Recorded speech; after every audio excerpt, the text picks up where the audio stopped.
You are ready? Yes, sir. Yes, sir. Oh, good. ठीक है, तो हम लोग बात कर रहे थे, लाइन कटी थी। हेलो, कोई कुछ बोल रहा है क्या? सर अभी बहुत बच्चे नहीं आए हैं। कौन नहीं आया? कौन नहीं आया? हाँ विशाखा, कौन कुछ बोल रही थी तुम क्या? Yes sir. हाँ बोलो। हाँ बोलो विशाखा, बोलो।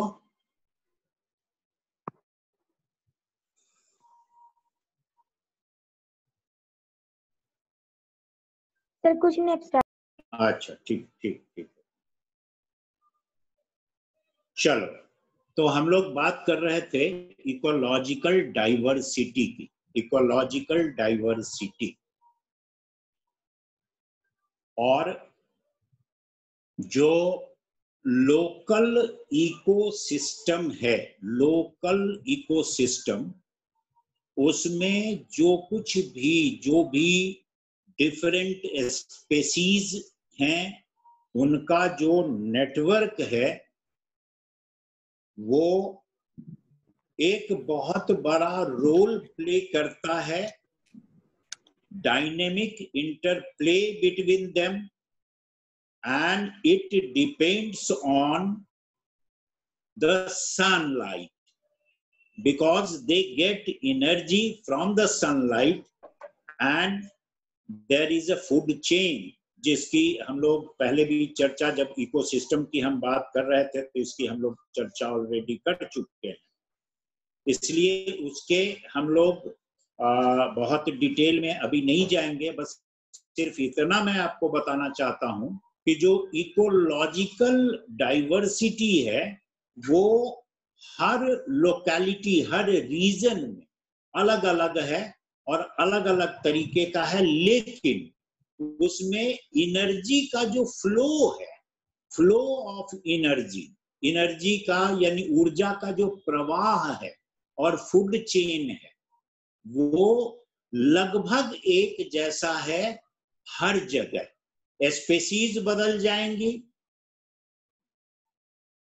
मतलब फूड पार्टिकल्स बदल जाएंगे, बायोमास बदल जाएगा, लेकिन जो चेन है वो लगभग एक जैसा है। और उस चेन की बात हम लोग काफी कुछ इकोसिस्टम जब हम डिस्कस कर रहे थे उस समय हम लोगों ने इसको डिस्कस किया था। अब देखिए, बायोडाइवर्सिटी यही तीन है, स्पेसीज डाइवर्सिटी, जेनेटिक डाइवर्सिटी और इकोलॉजिकल डाइवर्सिटी, जिसको इकोसिस्टम डाइवर्सिटी भी कहते हैं। ये तीन प्रकार हैं जिसकी हम लोगों ने चर्चा की। अब देखिए, बेनिफिट्स ऑफ बायोडाइवर्सिटी, यानी ये जो जैव विविधता जिसको हिंदी में कहते हैं, जैव विविधता यानी बायोडाइवर्सिटी, उसके लाभ क्या हैं? What are the benefits of biodiversity? इसको भी हम लोगों ने हमें देख लेना चाहिए कि क्या है, हमें फायदा क्या मिलता है और किस तरह से हमें फायदा मिलता है। तो देखिए, इस बायोडाइवर्सिटी के कारण हमें भोजन प्राप्त होता है। गेहूं, जौ, बाजरा, मड़वा और बहुत तरह के दलहन, ये सब मतलब फूड। देन क्लीन वाटर, हमें जो क्लीन वाटर मिलता है, साफ पानी, वो भी इसी बायोडाइवर्सिटी के कारण ही मिलता है। हमें जो साफ पानी मिलता है, अगर बायोडाइवर्सिटी नहीं हो तो साफ पानी, आपको पता होगा शायद कि समुद्र में भी एक सिस्टम है जिससे पानी साफ होता रहता है। बहुत सारे ऐसे बैक्टीरिया हैं जो पानी को साफ करते रहते हैं, बहुत सारे जीव जंतु हैं जो पानी को साफ करते हैं, क्योंकि वो अलगी, फंगस और इन सबों को खाते हैं। तो फाइनली हमें पानी साफ मिलता है। और जो ग्राउंड वाटर साफ मिलता है, टिम्बर यानी जो लकड़ी मिलती है हमें, जिस लकड़ी का बहुत सारा उपयोग है, आप फर्नीचर में उपयोग करते हैं, उसका दरवाजे खिड़कियां बनाने में काम आता है, घर की छत बनती है। अगर आप जापान चले जाएं जहां भूकंप बहुत ज्यादा आता है तो आप देखेंगे कि लकड़ी के ही घर वहां आपको मिलेंगे ज्यादा से ज्यादा, क्योंकि वो कंक्रीट के घर बनाना अफोर्ड नहीं कर सकते, क्योंकि भूकंप आते हैं, earthquake, and because of earthquake they can die if their habitat is in a concrete house. So timber is used, लकड़ी का इस्तेमाल वहां होता है। फाइबर, इसकी जरूरत हमें पड़ती है, इसका। अब फिर देखिए रेगुलेटिंग सर्विसेज हैं, जो बायोडाइवर्सिटी के कारण ही ये रेगुलेटिंग सर्विसेज हमें जो प्रदान होती हैं। रेगुलेटिंग सर्विसेज, प्रेरणा राज तुम दिख नहीं रही हो, तुम्हारी दीवार दिख रही है सिर्फ, तो तुम वीडियो को थोड़ा ठीक कर लो, वीडियो को ठीक कर लो प्रेरणा राज, because your ceiling, only your ceiling is visible. Yes, now I can see you. So instead of talking to your ceiling and ceiling fan, it will be nice to talk to you, isn't it? जी, तो regulatory services, ये जो services हैं वो regulatory services भी हैं इसकी biodiversity के, ये जो फायदे हैं उसमें मतलब क्लाइमेट को ठीक रखना। अब देखिए फॉरेस्ट नहीं हो तो आपका क्लाइमेट ठीक नहीं रहेगा, आपको ऑक्सीजन नहीं मिलेगा अगर पेड़ पौधे ना हो, फॉरेस्ट ना हो। थोड़े बहुत पेड़ पौधे से भी काम नहीं चलेगा, बहुत सारे पेड़ पौधे चाहिए, क्योंकि इस पृथ्वी पर बहुत सारे जीव जंतु हैं, मनुष्य भी है। तो ऑक्सीजन जिन लोगों को चाहिए, जिनको भी, और जिन जीव जंतुओं को चाहिए उन सबों को, और खुद पेड़ पौधों को भी चाहिए। तो कुछ पेड़ पौधे ऐसे हैं जो ऑक्सीजन लेते हैं, रेयर प्लांट्स हैं, नहीं तो जनरली कार्बन डाइऑक्साइड लेते हैं और ऑक्सीजन छोड़ते हैं। तो जो ऑक्सीजन छोड़ने वाले हैं प्लांट, उनकी उपस्थिति बहुत जरूरी है, वही रेगुलेट करते हैं क्लाइमेट को। रेगुलेटरी सर्विसेज इसीलिए कहा गया है कि वो क्लाइमेट को रेगुलेट करते हैं, and we get good air which we can breathe. So breathing is possible and we get oxygen from the plants only. So that is again very necessary. तो regulating है। फ्लड, ये जो flood आता है, इस flood को प्रवाहित कर देना बड़ी नदी में, वहां से समुद्र में, अंततः पानी समुद्र में चला जाता है। तो ये भी जो जाता है वो इसी वजह से, क्योंकि प्रकृति ने इसी तरह से उसको बनाया है, मतलब उसके सिस्टम को बनाया है। तो फ्लड से नुकसान न हो इसके लिए भी जो जंगल हैं वो हमारी मदद करते हैं। मदद ऐसे करते हैं कि आपने देखा होगा पहाड़ों पर या और भी मैदानी इलाकों में भी बहुत जगह है जहां फ्लड आते हैं, वहां अगर पेड़ पौधे न हो तो सारी मिट्टी का इरोजन होगा, क्षय होगा, और वो फिर मिट्टी वहां से बह जाएगी, हट जाएगी, चली जाएगी। और वो जो मिट्टी बहेगी उससे सिल्ट जो पैदा होगा वो नदियों को की पेटी को भर देगा, और उसको भरने से और फ्लड आएंगे। तो अब डिजीज को रोकने में भी ये कारगर है, क्योंकि आपको जैसा मैंने बताया कि फार्मास्यूटिकल प्रोडक्ट्स जो मिलते हैं, दवाइयां जो मिलती हैं, वो इन्हीं से बनती हैं जो डिजीज को रोकने में कारगर होती हैं। बहुत सारी ऐसे प्लांट्स हैं जिनसे आप देखिए, बहुत सारे प्लांट्स ऐसे हैं जो चाइना में है, हमारे यहाँ नहीं है। तो वो दवाइयां बनाने के लिए हम चाइना से इंपोर्ट करते हैं, और दूसरी चीजें हम चाइना को एक्सपोर्ट करते हैं। हमारे यहाँ कुछ चीजें हैं जो हमारे यहाँ बनती है, जैसे मलेरिया की दवाइयां सबसे ज्यादा हिंदुस्तान में बनती है, इसलिए कि वो प्लांट्स हमारे यहाँ हैं। कुछ सिंथेटिक भी बनते हैं लेकिन प्लांट्स पर डिपेंड करना पड़ता है।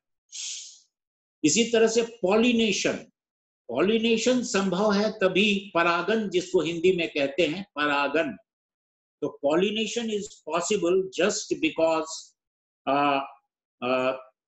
the biodiversity has regulatory services, and that's why this is possible. Pollination यानी जो फल लगते हैं, बहुत सारे जो पौधे हैं उसमें जो फल लगते हैं वो परागन से ही लगते हैं, यानी पॉलिनेशन से लगते हैं।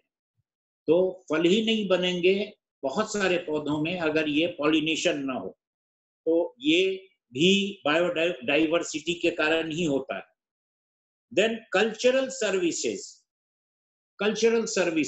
बायोडाइवर्सिटी के कारण कल्चरल सर्विसेज भी मिलती हैं। अब आपको सुंदर चीजें चाहिए, सुंदर कुछ चीजें बनानी है, एस्थेटिक वैल्यू उनकी है, यानी देखने में अच्छे लगेंगे, सुंदर लगेंगे, तो वो सब आप कर सकते हैं। वो बायोडाइवर्सिटी है, इसी वजह से आप कर सकते हैं।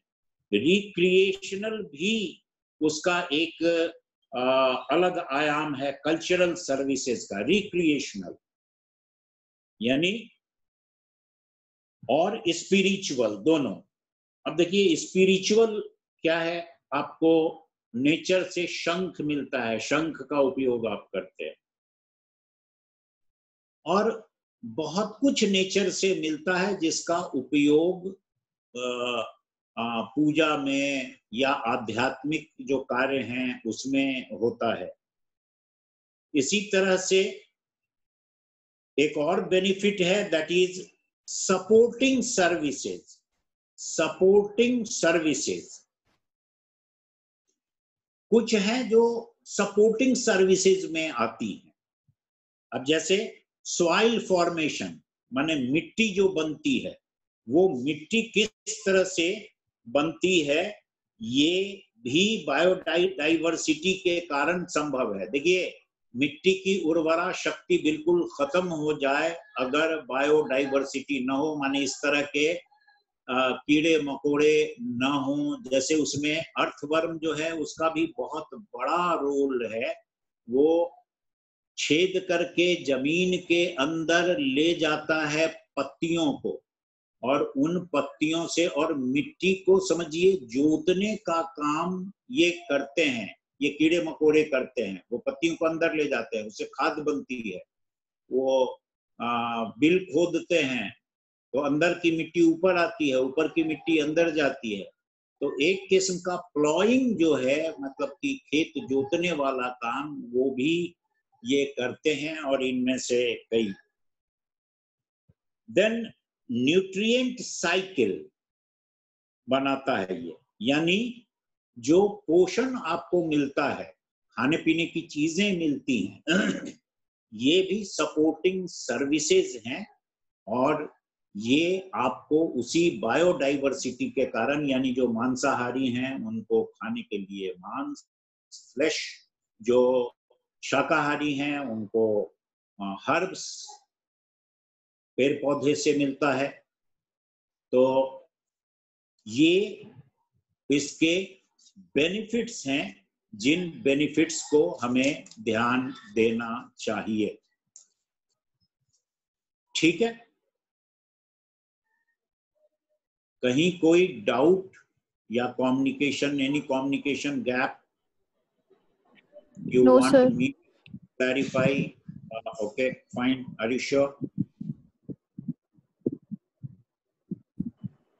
जी, भूमिका तुम्हारा भी टेबल सिर्फ दिख रहा है। सर मैं फोन मैंने रख रखा है, उससे मैं एक हाथ से लिख रही हूँ, तो एक हाथ से फोन पकड़ने में प्रॉब्लम हो रही है, तो इसलिए ऐसे रख रखा है। ओके, फाइन फाइन फाइन, तो थोड़ा इजी रह जाता ना ऐसे फोन रख के लिखने में। ठीक है। अब आइए हम लोग नेक्स्ट टॉपिक पर इसी में चलते हैं। बायोजियोग्राफिकल क्लासिफिकेशन ऑफ इंडिया, ये भी आपके सिलेबस में है। बायोजियोग्राफिकल क्लासिफिकेशन ऑफ इंडिया, ठीक है। यानी जीव जंतुओं के लिहाज से जो हिंदुस्तान है उसको किन किन रीजन्स में बांटा गया है। आप समझ रहे हैं मैं क्या कह रहा हूं? हिंदुस्तान के पूरे भूभाग को कुछ रीजन्स में, क्षेत्र में बांटा गया है। बायोजियोग्राफिकल क्लासिफिकेशन इसलिए कहते हैं कि जहां जिस तरह के जीव जंतु, प्लांट्स मिलते हैं उस हिसाब से रीजन बनाया गया है, उसमें बांटा गया है। और ये जो क्लासिफिकेशन है ये भी 4 है, यानी वर्गीकरण जैव विविधता के हिसाब से, बायोडाइवर्सिटी के हिसाब से हिंदुस्तान के पूरे क्षेत्र को कुछ हिस्सों में, 4 हिस्सों में बांटा गया है। इसको कहते हैं बायोजियोग्राफिकल क्लासिफिकेशन इंडिया का।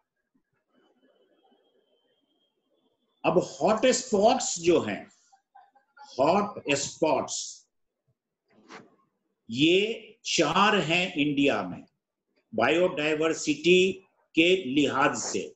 4 बायोडाइवर्सिटी हॉट स्पॉट्स लिख लें आप, that will help you in examination. Sir एक बार रिपीट कर दीजिए। Andaman and Nicobar island, Andaman and Nicobar islands. तो ये एक है जो क्लासिफिकेशन किया गया है, उसमें एक रीजन ये है। ईस्टर्न हिमालय, ईस्टर्न हिमालय यानी पूर्वी हिमालय क्षेत्र दूसरा है ये। और तीसरा है Indo Burma region, Indo Burma region. ये देखिए, बर्मा पहले से लिखा गया था और आज भी लिखा जा रहा है, लेकिन बर्मा का नाम अब देश का नाम म्यांमार हो गया है, आपको पता होगा शायद। इंडो बर्मा, बर्मा का नाम म्यांमार हो गया है। तो इंडो बर्मा रीजन कहा जा रहा है इसको, माने भारत बर्मा भूभाग, ये एक हो गया। और चौथा है वेस्टर्न घाट्स यानी पश्चिमी घाट।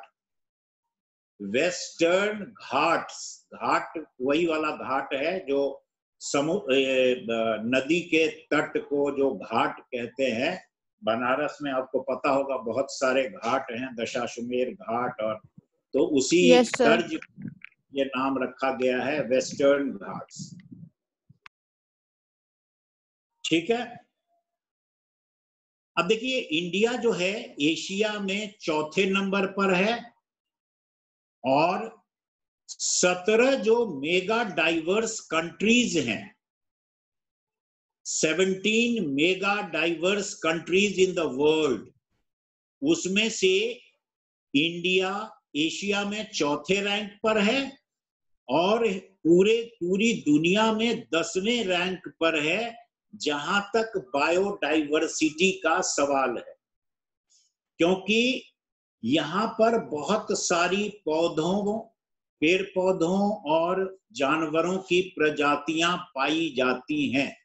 इतनी बायोडाइवर्सिटी कम देशों में है, इसीलिए एशिया में 4थे नंबर पर और दुनिया में 10वें नंबर पर है। ठीक है। फ्लोरल डाइवर्सिटी की अगर हम बात करें, फ्लोरल डाइवर्सिटी जिसमें यानी पेड़ पौधे जहां फ्लावर्स वगैरह भी लगते हैं, तो उसमें पूरी दुनिया का 11% यहाँ है। फ्लोरल डाइवर्सिटी, ठीक है।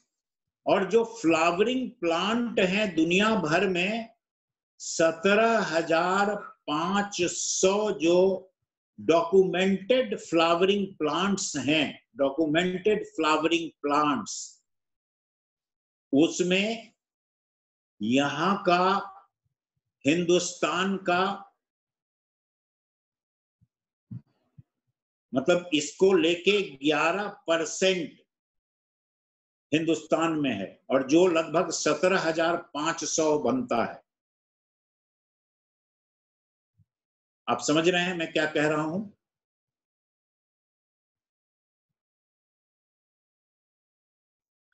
Yes sir. पूरी दुनिया में जितने फ्लावरिंग प्लांट्स हैं, पूरी दुनिया में जितने फ्लावरिंग प्लांट्स हैं, मतलब पौधे, ऐसे ऐसे प्लांट्स जिनमें फूल लगते हैं, तो वो जितने हैं वहां, उसका 11% हिंदुस्तान में है, और ये संख्या 17,500 है जो डॉक्यूमेंटेड है। बहुत सारे ऐसे भी हैं जो डॉक्यूमेंटेड नहीं है, जिनका डॉक्यूमेंटेशन नहीं हो पाया है इसलिए कि वहां तक पहुंच नहीं बन पाई है। 62,000 हिंदुस्तान में एंडेमिक स्पेसीज हैं।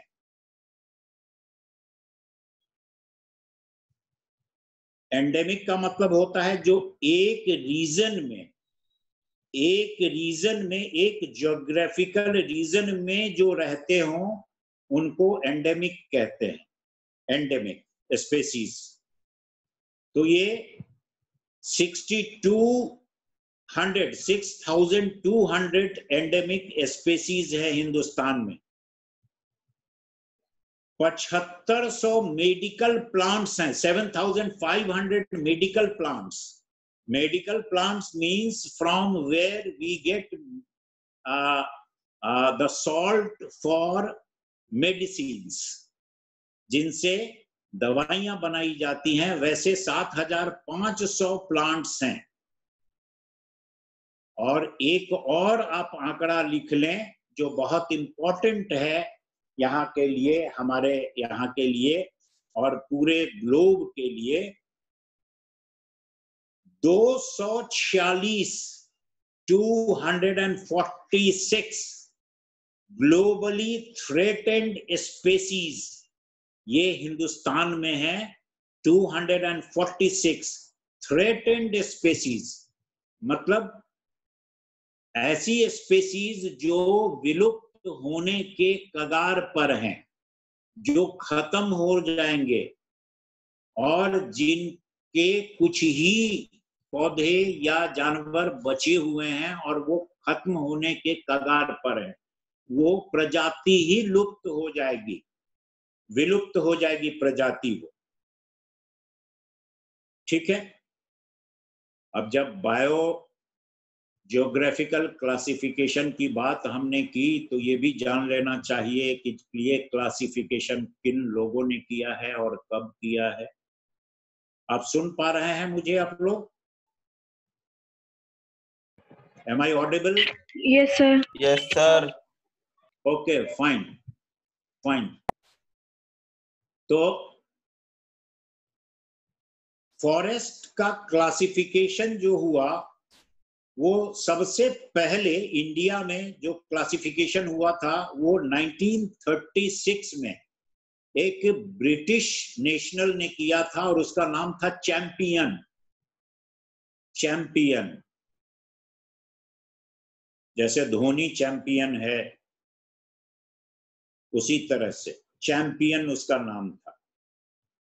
तो 1936 में फॉरेस्ट का क्लासिफिकेशन उन्होंने किया था, काफी स्टडी करके, चैंपियन ने, और उसको आगे बढ़ाया, रिवाइज किया सेठ ने, सेठ SETH 1968 में उसको रिवाइज किया गया, और 1974 में MS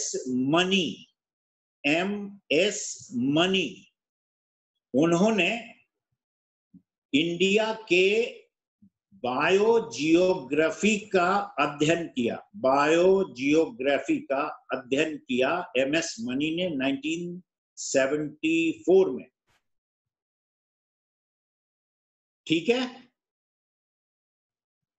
तो ये हिंदुस्तान का अब और स्टडी हो रही है आगे, कई लोग लगे हुए हैं उसमें, कई ऐसे लोग जो बॉटैनिकल साइंस से यानी बॉटनी से संबंधित हैं, कई ऐसे लोग हैं जो स्पेसीज जो एनिमल्स हैं उनमें रुचि जियोलॉजी के हैं, वो स्टडी कर रहे हैं और उनकी स्टडी के नतीजे बाद में आएंगे।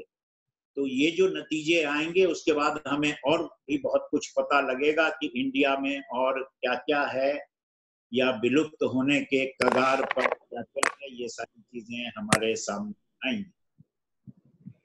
ठीक है,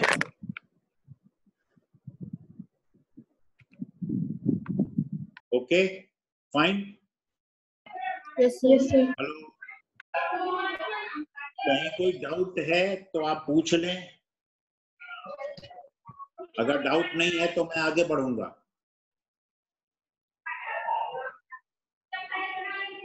कंचन Goyal,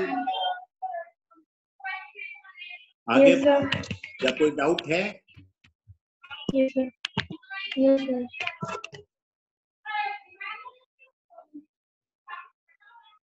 Kanchan, is there any doubt? No. I'm asking you because you are very prominent on my screen. That's why I'm asking you. Okay?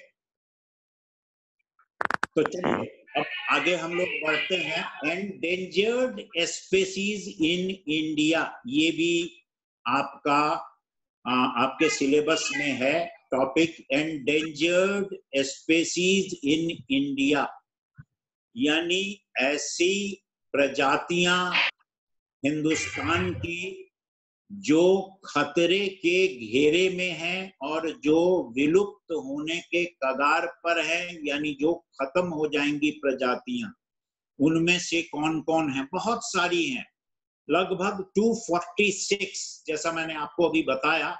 उनमें से कुछ के नाम मैं ले लेता हूं अभी, तो आपको थोड़ा सा समझ में आएगा कि ये सब हैं।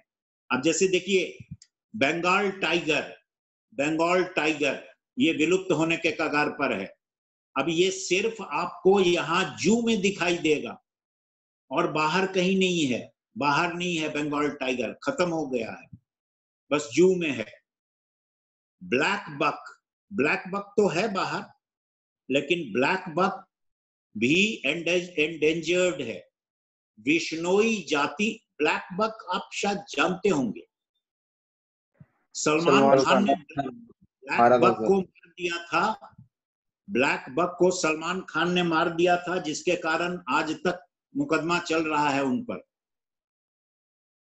जोधपुर गए थे ये लोग शूटिंग करने और वहां राजस्थान में मार दिया था। और राजस्थान में जो विश्नोई जाति है, वो विश्नोई जाति ब्लैक बक की पूजा करती है, इसलिए कि इसको भगवान से जोड़ के देखा जाता है। हो सकता है किसी ईश्वर की सवारी हो ब्लैक बक या जो भी हो, तो लेकिन पूजा करते हैं, विश्नोई जाति के लोग पूजा करते हैं इसकी। तो ब्लैक बक ये भी एंडेंजर्ड है।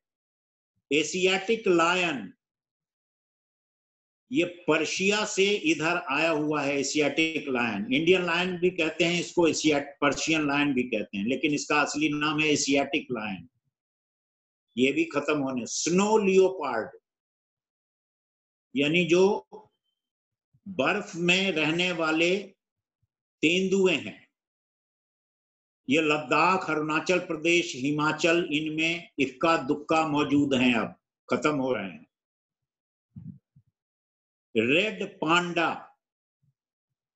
पांडा चीन में बहुत पाए जाते हैं, लेकिन एक रेड पांडा प्रजाति है जो ईस्टर्न हिमालय में है, जो हिंदुस्तान के भी हिस्से में आता है। तो रेड पांडा खत्म हो रहा है।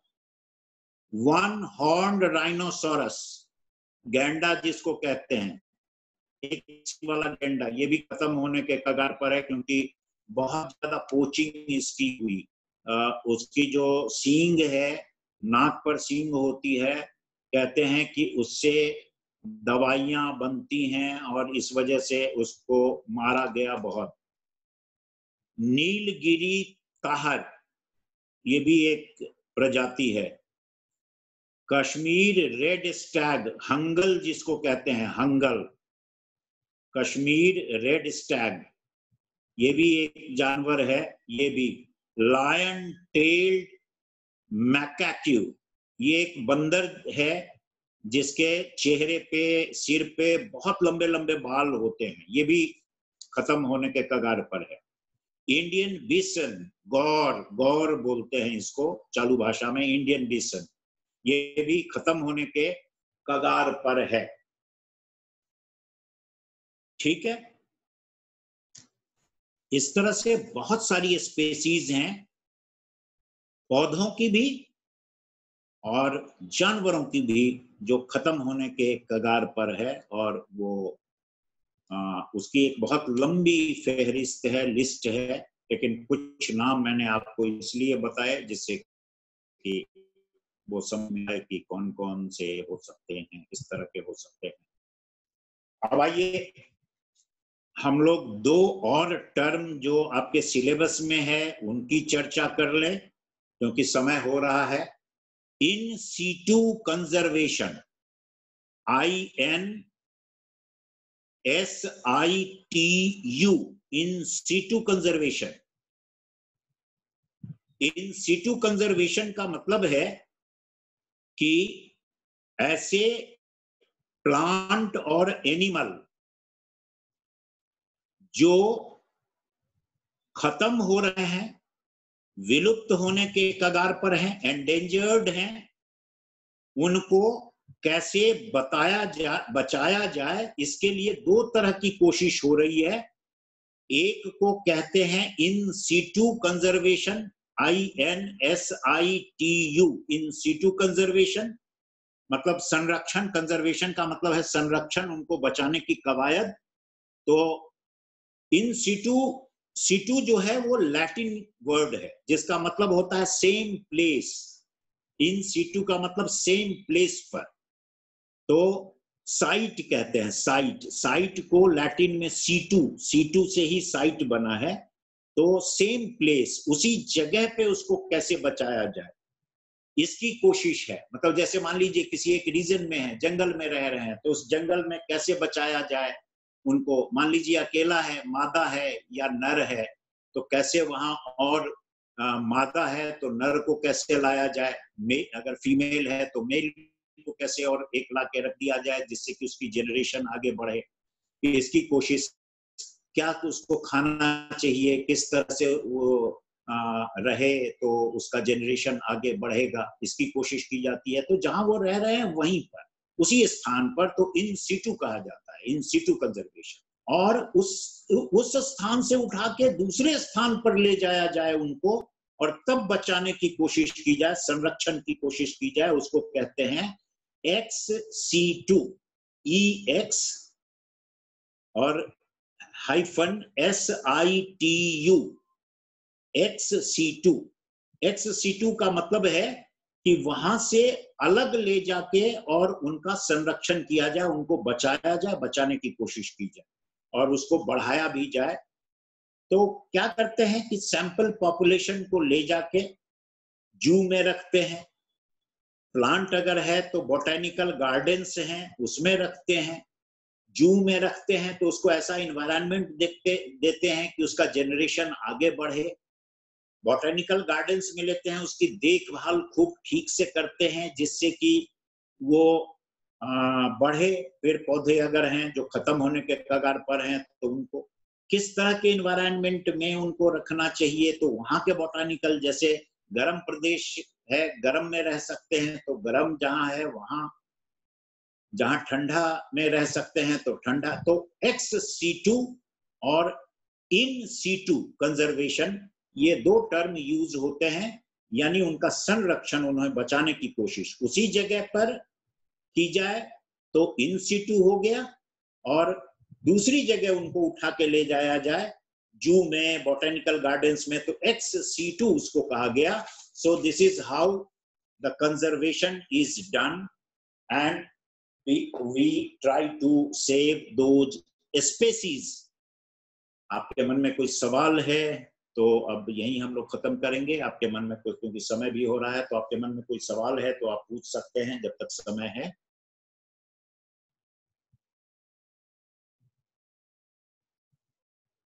कहीं कुछ समझ में नहीं आया हो, कुछ भी ऐसा जो डाउट हो जहां. Sir Sawan Singh, any doubts? Shubham, yes sir. कोई डाउट? डाइवर्सिटी आपने बताई सर, बायोडाइवर्सिटी, उसमें आपने 3 बताई सर, जेनेटिक, स्पेसीज और इकोलॉजिकल. तुम्हारी आवाज बहुत कम आ रही है, जरा माइक को करीब करो. हाँ सर, तो एक चौथी भी होती है sir, functional biodiversity.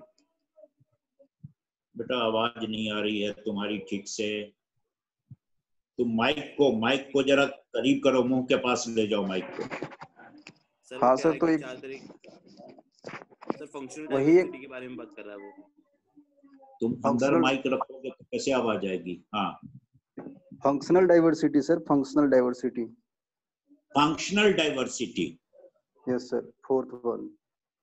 Okay, functional diversity जो है वो आपको संक्षेप में बता देता हूं, लेकिन वो आपके क्योंकि सिलेबस में नहीं है फंक्शनल डाइवर्सिटी, इस वजह से मैंने उसका जिक्र नहीं किया है.